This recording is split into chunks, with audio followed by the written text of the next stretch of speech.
Games के पीछे ना बहुत पावरफुल साइकोलॉजी है, जिसे मैं फ्लो से, एक फ्लो है, मिहाई चिक्सिनमिहाई की बुक है, मुझे लगता है वो फ्लो बहुत अच्छे से गेम में बैठता है।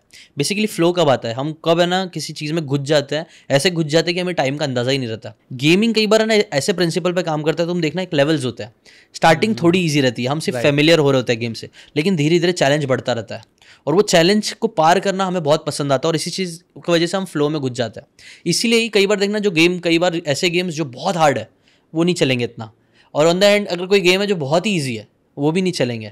मैक्सिमम गेम, और ये गेम वाले लोग भी समझ ही गए, वो लोग उसको ऐसे फ्लो स्टेट में रखते हैं ना कि बहुत धीरे धीरे बंदा ट्रेन होगा और बहुत धीरे धीरे वो उसको चैलेंजिंग लगता जाएगा, तो वो एक फ्लो स्टेट में अचीव होता ही जाएगा उसके। जिसे ये जो गेमीफाई करने का तुमने भी बोला ना कॉन्सेप्ट, ये चीज़ कई सारे दूसरे लोग भी करते हैं, और हमें भी अपनी लाइफ में कहीं ना कहीं ऐसा कर सकते हैं।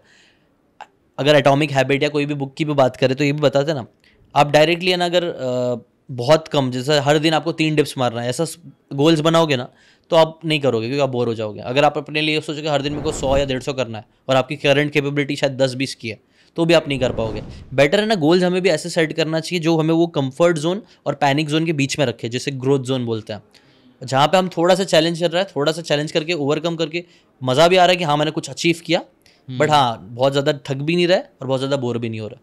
आई चीज़ क्रैक हुआ है। आई थिंक इसका सबसे बेस्ट एग्जांपल कैंडी क्रश है। तो एक गेम आया था कैंडी क्रश, और बहुत जल्दी वायरल हो गया था, धोनी भी खेल रहा था। हाँ तो और मेरे को इतने लोग दिखते थे मेट्रो में खेलते भी काफी लोग खेलते हैं, ठीक है। तो वो बहुत ही सिंपल गेम था, उसमें कुछ भी नहीं था, राइट। बॉक्सेस आ रहे हैं, उनको आपको ठीक करना है, राइट। और बहुत जल्दी वायरल हो गया था। तो जो आप कॉन्सेप्ट बता रहे हो, आई थिंक वो परफेक्टली था कि बहुत टफ भी नहीं था और उसके लेवल्स थे, तो धीरे धीरे वो स्टार्ट हो रहा था, राइट। तो उसकी वजह से काफी ज्यादा वायरल हो गया था, राइट। साइकोलॉजी, मतलब साइकोलॉजी तो मुझे बहुत powerful, one of the best subject लगता है साइकोलॉजी। साइकोलॉजी के एक और प्रिंसिपल था ना कि हम एक संक कॉस्ट फैलेसी भी होती है, एक साइकोलॉजी का कॉन्सेप्ट है कि अगर हम किसी चीज़ में इन्वेस्ट कर देते ना कोई चीज़, तो संक कॉस्ट फैलेसी थोड़ा एक्सप्लेन करता हूँ। जैसे कि फॉर एग्जांपल हम एक मार्केट में गए, हमें ना एक बहुत अच्छी चेयर दिख गई, उसका ओरिजिनल कॉस्ट था शायद 1 लाख रुपया, बट हमें मिल गई वो 5,000 में।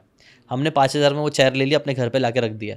अब हमने घर पे रख दिया, लेकिन वो चेयर बराबर फिट हो रही नहीं घर पे, हम जा रहे आ रहे हैं, हमें तकलीफ हो रही है, हमें पैर पे लग रहा है, बट फिर भी हम उसे बेचेंगे नहीं। इसे बोलते हैं संक कॉस्ट फैलेसी। मतलब अभी जो है हमारे पास तकलीफ दे रहा है, शायद से हमें प्रॉब्लम भी दे रहा है, शायद से वो चेयर बनाने में हमें 10,000 लगाना पड़ रहा है, लेकिन हम लगा रहे हैं और पैसा इन्वेस्ट कर रहे हैं। क्यों? क्योंकि हम वो 5,000 खोना नहीं चाहते हैं, और इसी को बोलते हैं संक कॉस्ट फैलेसी। कई बार जो गैम्बलर्स भी होते हैं ना, वो लोग थोड़ा पैसा लगा देते हैं और हम सोचते हैं ना गैम्बलर्स लोग इतने एडिक्टेड क्यों हो जाते हैं यार, मतलब क्यों वो लोग लाखों रुपए करोड़ों रुपए गवा देते हैं?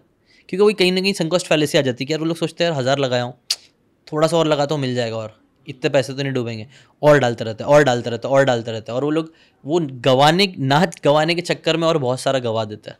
आई थिंक आपने इसकी बात की गैम्बलिंग की, तो अगर आप ऐप्स भी देखोगे ना गैम्बलिंग के, वो भी ह्यूमन साइकोलॉजी को बहुत अच्छी तरीके से पढ़ते हैं।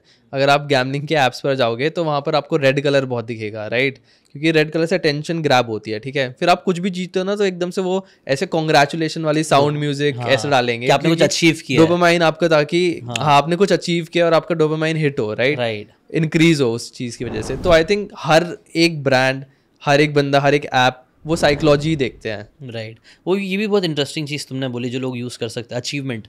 डोपामिन रिलीज़ होने के कई तरीके हैं, खाना खाने से डोपामिन रिलीज़ होता है, या फिर अगर आप कोई गोल सेट करते हो और उसको अचीव कर लेते हो तो भी डोपामिन रिलीज़ होता है। तो गेम्स में भी इसलिए मज़ा आता है क्योंकि छोटे छोटे गोल्स दिए जाते हैं ना, अभी आपको इसको मारना है, ये लेवल पार करना है, तो जैसे ही वो लेवल पार होता है हमें लगता है वी अचीव्ड समथिंग, और वो डोपामिन रिलीज मिलता है, और इसलिए वो और एडिक्टिव भी बन जाता है। वही हर चीज़ का वही कॉन्सेप्ट है, कोई भी एडिक्ट बन रहा है तो डोपामाइन ही रिलीज होता है, राइट। जैसे अब ड्रग्स की भी बात करें, स्मोकिंग के बाद भी डोपामाइन हिट ही मिलता है आपको, या फिर अल्कोहल के बाद भी। तो जिस चीज़ से आपका डोपामाइन इंक्रीज होता रहेगा उसके आप ज़्यादा एडिक्ट बन सकते हो, राइट, मेक सेंस। अगर आपको ये बातें काम की लगी होगी तो do check out the full podcast यार, जाके देखो, डिटेल में चीज़ों को समझो, तब ज़्यादा अच्छे से समझ में आएगा, ज़्यादा अच्छे से आप अपनी ज़िंदगी में चीज़ें अप्लाई कर पाओगे। Thanks so much and subscribe this channel.